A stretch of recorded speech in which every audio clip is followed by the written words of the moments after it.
മുളച്ച ഉരുളക്കിഴങ്ങ് ഭക്ഷണത്തിനായി ഉപയോഗിക്കാറുണ്ടോ? സുരക്ഷിതമല്ലെന്ന് കേട്ടാലും മുളച്ച ഭാഗം ചെത്തിക്കളഞ്ഞ് ബാക്കി ഉപയോഗിക്കുന്നവരാണ് നമ്മളിൽ പലരും. എന്നാൽ ഇത് ഉപയോഗിക്കരുത് എന്ന് വിദഗ്ധർ പറയുന്നു.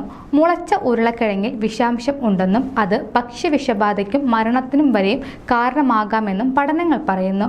ഗ്ലൈക്കോ ആൽക്കലോയിഡ് സംയുക്തങ്ങളായ സോളാനിൻ, കാക്കോനിൻ എന്നിവയുടെ ഉറവിടമാണ് ഉരുളക്കിഴങ്ങ്. ചെറിയ അളവിൽ കഴിക്കുമ്പോൾ ഗ്ലൈക്കോ ആൽക്കലോയിഡുകൾക്ക് രക്തത്തിലെ പഞ്ചസാരയുടെ അളവ്, കൊളസ്ട്രോൾ തുടങ്ങിയവ കുറയ്ക്കുന്നതുൾപ്പെടെ നിരവധി ആരോഗ്യ ഗുണങ്ങൾ ഉണ്ട്. എന്നാൽ ഇവ കൂടിയ അളവിൽ കഴിച്ചാൽ ജീവൻ തന്നെ നഷ്ടപ്പെടാവുന്ന തരത്തിൽ വിഷപദാർത്ഥമാവും എന്നാണ് വിദഗ്ധർ പറയുന്നത്.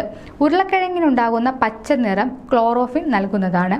ഇത് വിഷപദാർത്ഥമല്ല, എന്നാൽ ഗ്ലൈക്കോ ആൽക്കലോയിഡ് കൂടിയ അളവിൽ അടങ്ങിയിട്ടുണ്ട് എന്നതിന്റെ സൂചനയാണ് ഈ പച്ച നിറം. ഉരുളക്കിഴങ്ങ് മുളച്ചു തുടങ്ങുമ്പോൾ അതിലെ ഗ്ലൈക്കോ ആൽക്കലോയിഡിന്റെ അളവും കൂടാൻ തുടങ്ങും. അത് ഭക്ഷിക്കുമ്പോൾ നമ്മുടെ ശരീരത്തിന് ദൂഷ്യഫലങ്ങൾ ഉണ്ടാകും.